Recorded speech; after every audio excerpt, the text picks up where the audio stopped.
Halo pemirsa, selamat datang di Investa News. Kembali lagi bersama saya Iga Dias Retmandalas yang akan menemani Anda selama beberapa menit ke depan untuk membahas seputar dunia investasi edisi Rabu 18 Mei 2022.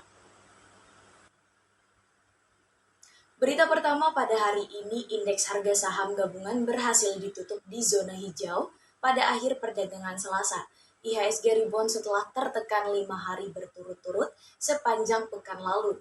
IHSG terpantau menguat 0,7% atau 46,47 poin ke level 6.644,47 pada akhir perdagangan hari ini. Indeks melaju di rentan terendah sebesar 6.574,14 dan tertinggi 6.703,05.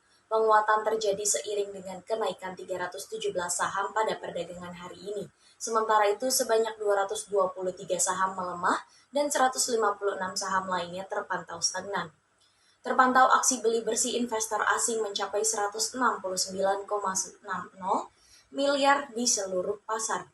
Saham PT Bank Rakyat Indonesia paling banyak diburu asing dengan net buy sebesar 352,7 miliar rupiah. Posisi disusul saham PT Kalbe Pharma yang dibeli asing hingga 159,9 miliar rupiah. Kemudian asing mengoleksi saham PT Adaro Minerals hingga 75,7 miliar rupiah. Dari dalam negeri, data Badan Pusat Statistik menunjukkan neraca perdagangan Indonesia surplus 7,56 miliar US dollar pada April 2022. Capaian tersebut merupakan rekor tertinggi sepanjang sejarah Indonesia. Rekor tertinggi sebelumnya sempat terjadi pada Oktober 2021 dengan surplus sebesar 5,74 miliar US dollar. Jika dibandingkan dengan bulan sebelumnya, capaian surplus tersebut naik tinggi dari posisi 4,53 miliar US dollar. Surplus tersebut ditopang oleh nilai ekspor senilai 27,32 miliar US dollar pada bulan lalu naik 3,11% secara bulanan. Sedangkan impor Indonesia sebesar 19,76 miliar US dollar atau turun 10,01% secara bulanan. Secara tahun berjalan, neraca perdagangan Indonesia mencatatkan surplus sebesar 16,89 miliar US dollar pada bulan Januari hingga April 2022. Jumlah itu meningkat 116,31% dibandingkan pada periode yang sama tahun sebelumnya sebesar 7,81 miliar US dollar. Berita selanjutnya datang dari proyeksi IHSG. Indeks harga saham gabungan berhasil ditutup di zona hijau pada perdagangan awal pekan ini. IHSG terkerek 46,47 poin atau 0,70% dan ditutup di level 6.644,46. Analis Pintrako Sekuritas Valdi Kurniawan mencermati, IHSG telah membentuk pola Morningstar Doji seiring rebound yang signifikan yang terjadi kemarin. Selain itu, investor asing mulai kembali masuk ke bursa saham dan mencatatkan net buy 169,98 miliar rupiah. Padahal sepanjang pekan lalu, investor asing mencatatkan akumulasi net sales sebesar 9 triliun rupiah.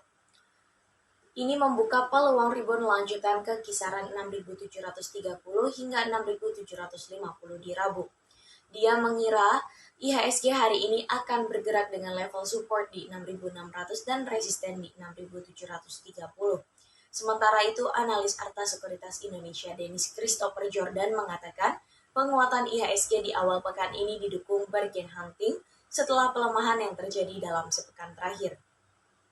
Investor menilai penurunan harga saham telah mencapai area oversold, meskipun di sisi lain pasar saham masih dibayangi oleh kekhawatiran sentimen global. Secara teknikal, candlestick membentuk higher high and higher low yang mengindikasikan potensi penguatan.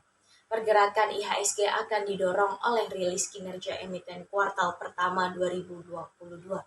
Di sisi lain, pergerakan juga cenderung terbatas karena dibayangi oleh sentimen global, seperti inflasi tinggi. Sementara itu, Valdi menilai IHSG hari ini akan terdorong oleh sentimen positif domestik dari kenaikan nilai ekspor yang jauh di atas ekspektasi. BPS mencatat pertumbuhan nilai ekspor sebesar 47,76% year on year di April 2022, jauh lebih tinggi dibandingkan ekspektasi sebesar 35,97% dan bulan sebelumnya 44,36% secara tahunan. Di sisi lain, pertumbuhan nilai impor melambat 21,97% di April dan 30,85% di Maret. Dengan demikian, surplus neraca perdagangan Indonesia naik ke 7,56 miliar US dollar. Mempertimbangkan kondisi tersebut, saham-saham komoditas masih menjadi top picks pada perdagangan Rabu 18 Mei. Pilihan sahamnya antara lain Adro, ADMR, PTBA, HRUM, KRAS, INCO, AMTM, dan MEDC. Beralih pada sektor komoditas, harga emas dunia mulai merangkak naik pada perdagangan Selasa. Setelah terpuruk pada pekan lalu, kenaikan itu menyusul penguatan indeks dolar Amerika Serikat yang melemah. Pada perdagangan Selasa pukul 15.35 waktu Indonesia bagian Barat, kontrak emas paling aktif untuk pengiriman Juni di divisi COMEX New York Exchange terkerek 11,74 US dollar menjadi 1.825,74 US dollar per troy ounce. Sedangkan di pasar spot, harga emas juga menguat 3,03 US dollar ke level 1.826,82 US dollar per troy ounce. Adapun indeks dolar Amerika Serikat turun menjadi 103,795. Pada indeks kondisi bisnis Empire State Fed New York yang baru dirilis, ukuran aktivitas manufaktur di negara bagian anjlok 36,2 poin menjadi negatif 11,6 pada Mei. Data ekonomi yang mengecewakan memberikan sentimen positif ke harga emas. Dari dalam negeri, harga dasar emas 24 karat antam ukuran 1 gram dijual senilai Rp974.000, naik Rp7.000 dari posisi sebelumnya. Harga buyback emas antam berada di level Rp858.000 per gram, lebih tinggi Rp6.000 dibandingkan dengan perdagangan sebelumnya. Selanjutnya pada sektor komoditas yang kedua ada harga minyak mentah dunia yang terpantau fluktuatif pada perdagangan Selasa.